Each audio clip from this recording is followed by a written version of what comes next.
Bueno, les presentaría a nuestro último ponente, es Raúl Figueroa Díaz. Él es licenciado en Economía con estudios en Matemáticas Aplicadas y por estar en temas ambientales ha tenido que tomar algunos cursos sobre eficiencia energética, energías limpias, desarrollo sustentable y demás. Trabaja desde 1993 en el INEGI, lo conozco hace muchos años.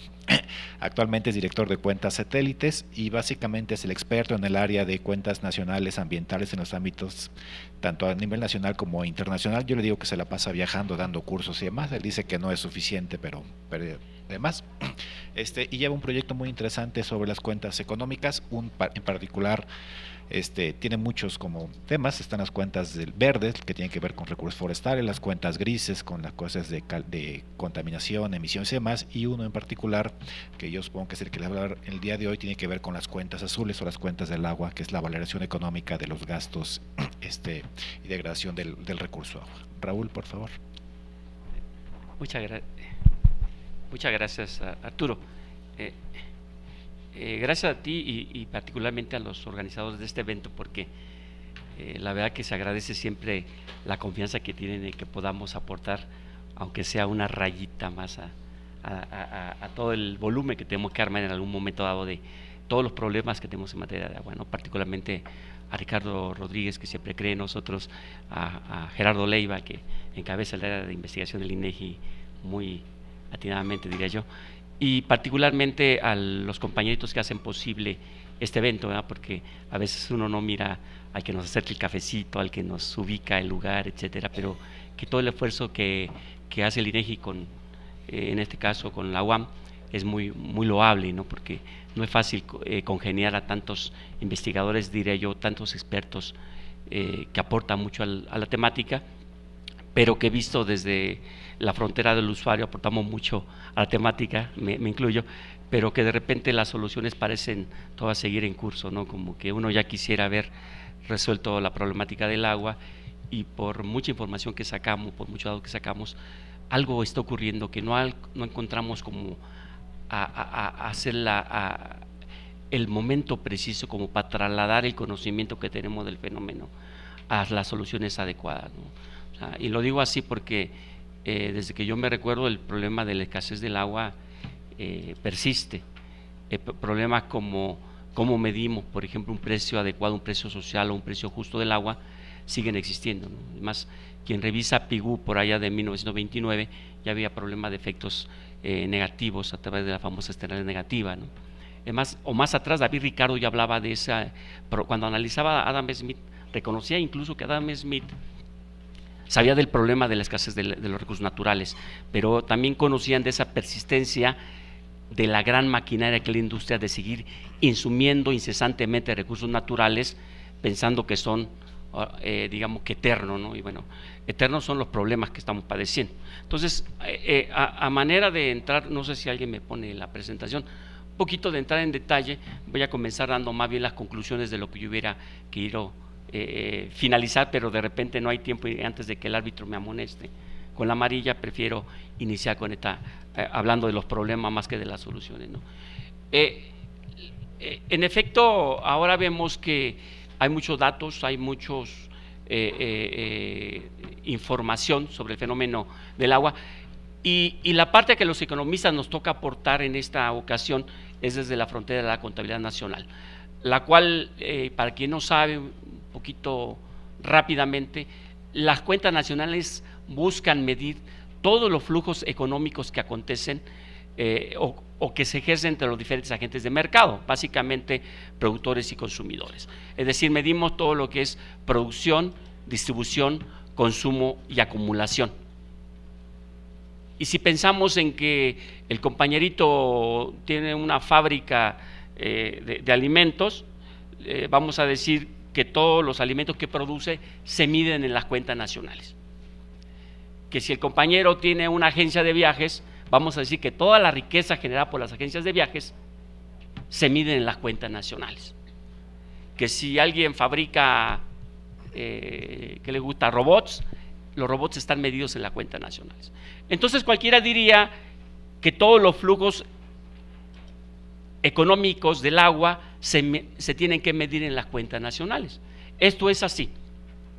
Sin embargo, quien analiza la información, vamos a encontrar que hay un vector que se llama electricidad, gas y agua, o desglosado por productos, ser el agua, y podemos identificar lo que se produce y quién lo consume, pero no sabemos de dónde proviene el recurso. Entonces, con esto quiero decir que la contabilidad tradicional requiere de otros elementos técnicos como es la contabilidad satélite, como para hacer un menoscabo en este proceso, como para tratar de identificar qué es lo que está ocurriendo al interior del proceso. Y por eso les decía yo que lo que encontramos es que queremos medir un fenómeno harto en problemas, un fenómeno que desde esta trinchera identificamos en principio. Cuando uno hace economía, lo primero que dice es que la primera lección de economía es que buscamos hacer con el mínimo de recursos escasos el máximo de beneficios posibles, de manera jerarquizable. Gracias. ¿Qué quiero decir con esto? Que primero voy a tratar de solventar los problemas que tengo en orden jerárquico, aquellos que son más urgentes, como comer, como vestir, como pagar una renta, etcétera.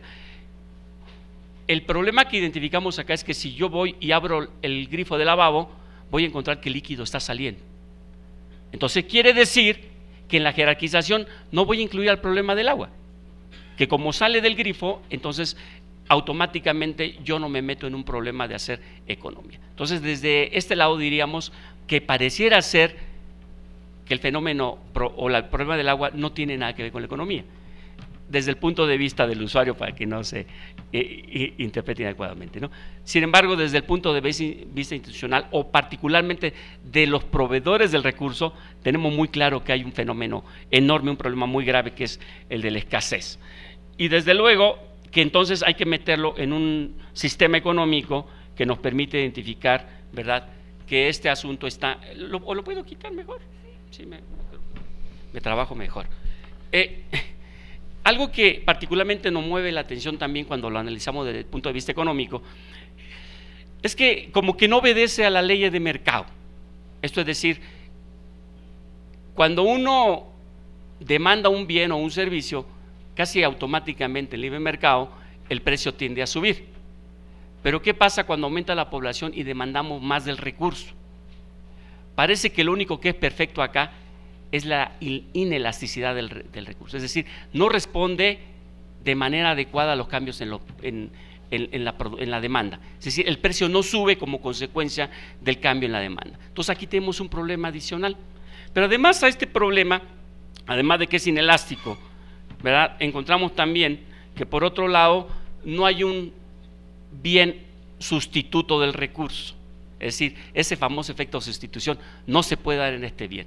A lo mejor el compañerito puede utilizar, si tiene sed, se toma una Coca-Cola, pero como que bañarse con una Coca-Cola después está complicado, ¿no? Como que no es tan sencillo. Un compañero también del Senado decía, es como pensar, por ejemplo, que alguien se fuera a bañar con agua Bonafont, como que sería el baño más caro del mundo, ¿no? Yo creo que ni Cleopatra gastaría tanto en baño como nosotros si usamos agua Bonafont. Entonces, parece ser que tampoco se sujeta a este tipo de cuestiones. Esto es decir que por otro lado yo no puedo saber si el agua me es más indiferente que la Coca-Cola, por ejemplo, ¿no? ¿Cuál me produce más indiferencia? Depende de para lo que la vaya a utilizar. Y como en este caso el problema es que tenemos que abastecer de agua a más de 100 millones de habitantes, parece ser que si es un problema económico, que sí tenemos un problema de escasez y por lo tanto sí genera reacciones económicas, que sí hay que someterlo a cierto tipo de cosas. Un problema básico también es cuál es el precio del agua. Básicamente, cuando ustedes pagan en su recibo, el costo resulta ser más alto que el precio al que estamos pagando el agua. Es decir, extraer el agua resulta más caro que el precio que estamos pagando. Entonces ya tenemos otro problema muy grande y que se puede, digamos, graficar en algo que conocemos como subsidios perversos. Es decir, el agua tiene un subsidio que en lugar de permitirle incluirlo en las reglas básicas de la economía como la escasez, parece ser que fuera totalmente indiferente. Entonces ahí tenemos un problema también bastante grave y razón por la cual yo concluiría en esta parte, ¿verdad?, que si es un tema económico, que la problemática de agua es un tema totalmente económico, que se tiene que abordar también desde la frontera económica, pero ojo, no particularmente, es decir, no solamente desde la frontera económica, sino desde diría yo, desde el análisis de manera no indiferente de las múltiples trincheras, desde la biología, desde la ecología, desde la geología, etcétera, etcétera, y que básicamente nos pudiera a todo el mundo poner así como en el ruedo, ¿no? Entonces, en este sentido, la Contabilidad Nacional reconoce el problema de la escasez del agua, reconoce que hay que abordar, me ponen la presentación por favor, reconocen que hay que abordar el asunto desde esta trinchera también, pero muy importante reconoce que hay que hacerlo de manera ordenada también. Es decir, la Contabilidad Nacional nos permite a través de cuadros muy específicos como las cuentas de producción, como los cuadros de oferta y utilización, por ejemplo, identificar cuál es el agua desde su extracción del medio ambiente, su tránsito al interior de la economía y desde luego su retorno al medio ambiente, de mil maneras, ¿verdad? Entonces, en este caso, el manual que ya comentaba Ricardo, de contabilidad nacional, en este caso, el manual de cuentas económicas y entregadas del agua de las Naciones Unidas, nos ofrece una caja de herramientas básicas para poder armonizar de manera adecuada los diferentes flujos del agua, es decir, podemos saber quién ofrece el recurso y también quién lo demanda. Esto parece ser algo, en realidad se tejen de manera sencilla, sobre todo si contamos con el apoyo de la Comisión Nacional del Agua, como ha sido siempre, y claro, porque tenemos la información disponible, pero también te permite hacer una especie de auditoría técnica al interior de los cuadros. ¿Por qué? Porque si bien te permite saber quién está produciendo el agua, te permite saber quién la consume. Un amiguito decía que si algo no te cuadra entre lo que ofreces y entre lo que demandas, parece ser, decía, que el monstruo que es la sociedad que consume el agua, toma mucha agua y parece ser que hace poquita pipí, ¿no? Entonces, en algún lado se tiene que llegar el recurso. Esto obedece a que los flujos tienen que generar igualdades y te permite saldar, o bien alguna de las cuentas que no conozca la podemos saldar, si tiene todas las demás, por diferencia. Entonces, en este sentido, nosotros decimos que las cuentas del agua, si bien es cierto que son una propuesta, digamos, internacional, digamos que de alguna manera la hemos nosotros adaptado al país, de tal manera que nos permite identificar no solamente los principales vínculos, que ya les decía, de la economía con el agua, sino también nos ayuda como a monitorear la presión que se ejerce sobre el recurso. Porque, nuevamente, cuando hablamos de la escasez, sabemos que el agua se está acabando, pero tampoco conocemos quién se la está acabando básicamente y de dónde le está extrayendo. Entonces, sería en el sentido que yo les comentaba, una especie de auditoría técnica, ¿no? Entre los principales argumentos, no sé hacia dónde se le apriete para acá, okay. Los antecedentes, bueno, me lo brinco, es un poquito los manuales internacionales, en este caso el sistema de contabilidad económica y ambiental del agua, el sistema de cuentas nacionales en sus diferentes versiones y particularmente el sistema de cuentas económicas y ecológicas. Quiero decir que México, justamente en este equipo que hacemos al interior del Sistema Nacional de Información Estadística y Geográfica, somos de los países que llevamos, digamos, la vanguardia en elaborar cuentas de agua, además de que somos de los más recientes. No quiere decir que nos hayamos incorporado muy recientemente, quiere decir que tenemos más tiempo trabajando, pero que estamos publicando, como bien decía el compañero, a partir de 2008, ¿no? Y desde luego vamos a observar también que básicamente son los países desarrollados los que tienen perfectamente trabajado este fenómeno, ¿no? Algo que hay que comentarlo también es que este manual internacional, una parte muy importante la destaca como ya un estándar estadístico internacional. Esto es decir, además de una invitación para que los países hagamos las cuentas del agua, ¿verdad?, gozan ya de la garantía de que el manual ha sido revisado adecuadamente para las Naciones Unidas y permite que hagamos de esto un estándar estadístico internacional. Estoy hablando, por ejemplo, de los cuadros de oferta y utilización, las tablas de flujos del agua, desde luego que están las cuentas de emisiones, ¿verdad?, y las cuentas híbridas, mientras que en valoración económica, que es el tema que realmente es complicado, sigue estando en etapa de valoración todavía. Para armar nosotros las cuentas del agua, básicamente recurrimos a diferentes instrumentos, bueno, que no se ve, pero ahora lo vamos a ver más adecuadamente. Es como que ordenar básicamente cómo se encuentra el recurso. Lo que tenemos que entender en principio, que el sistemita te permite, por un lado, saber cuánta agua sacamos del medio ambiente, cuál es su tránsito en la economía y cuánto estamos devolviendo. Y algo que es muy grave es que observamos que estamos devolviendo, por ejemplo, de toda el agua que extraemos, solamente el 9% es agua tratada, mientras que el 40% es no tratada, y tenemos enormes pérdidas en la distribución del recurso. Esa cosa de que de repente, ¿en dónde va a quedar el recurso, no? Bueno, quien trabaja básicamente este fenómeno sabe que el traslado del recurso de un lado a otro se pierde bastante de los recursos. Tomo del ejemplo anterior, bueno, de la lámina anterior, yo retomo el ejemplo, ¿verdad?, de los hogares, en donde los hogares, podemos hacer un análisis para cada uno de los sectores, ¿sí? Pero por ejemplo los hogares podemos identificar, ¿verdad?, que por un lado extraen recursos del subsuelo por 14 hectómetros, de los mantos superficiales por 26 hectómetros, lo que hacen esta franjita, lo que conocemos como agua verde. Y gran parte o la mayor parte del recurso que consumen los hogares proviene de los organismos operadores del agua. Esto es decir, el abastecimiento es prácticamente directo hacia los hogares. Y de esos recursos que insumen los hogares se consumen 740 hectómetros y el resto lo devuelven, ¿verdad?, ya sea al alcantarillado o bien como pérdidas por la distribución. Es decir, el sector hogares cuando menos lo tenemos perfectamente atrapado.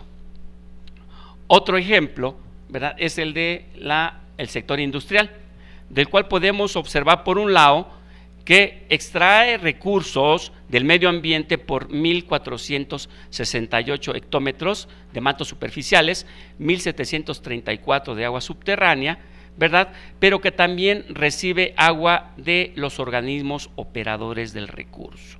Y como resultado, consumen solamente de manera consultiva 434, devolviéndole, ¿verdad?, al alcantarillado también un monto por 448 y devolviendo un resto al medio ambiente como no tratada o como agua residual tratada.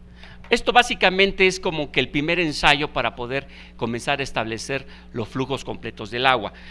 Quiero decir con esto que sí requerimos en principio como que un cierto orden para sistematizar toda la información, ¿verdad?, que se encuentra perfectamente detallada por el sector y que nos permite después establecer justamente los cuadros de oferta y utilización.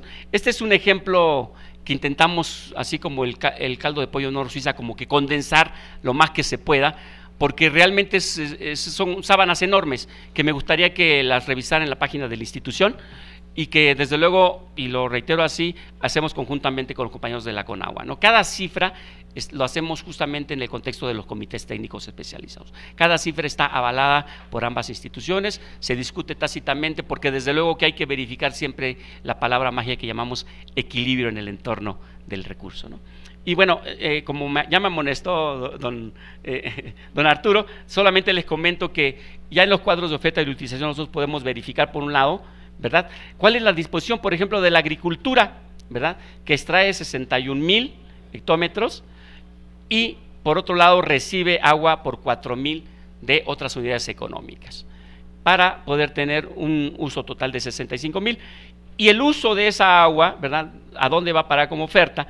Es, por un lado, tiene retornos al medio ambiente, ¿verdad?, no ofrece nada a otras actividades económicas, ¿no es cierto?, y se consume algo así como 26,000 hectómetros.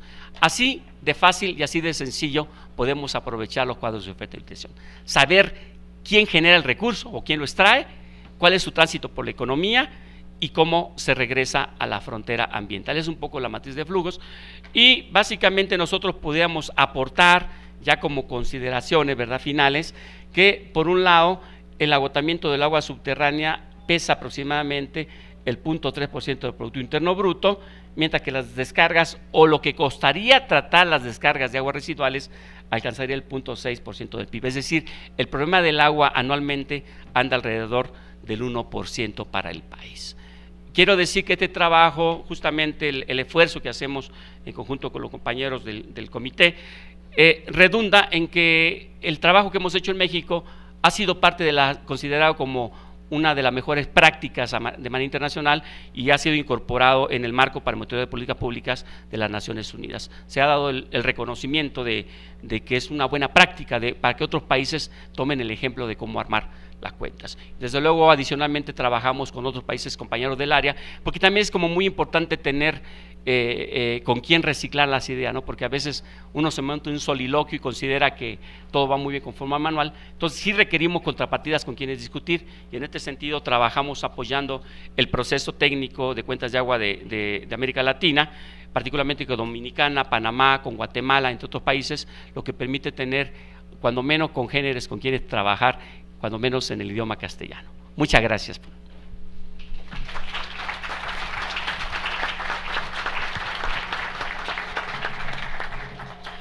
Muchas gracias, Raúl. Tenemos tiempo para preguntas. No sé si ya tengan papelitos. Si ya los tienen, por favor.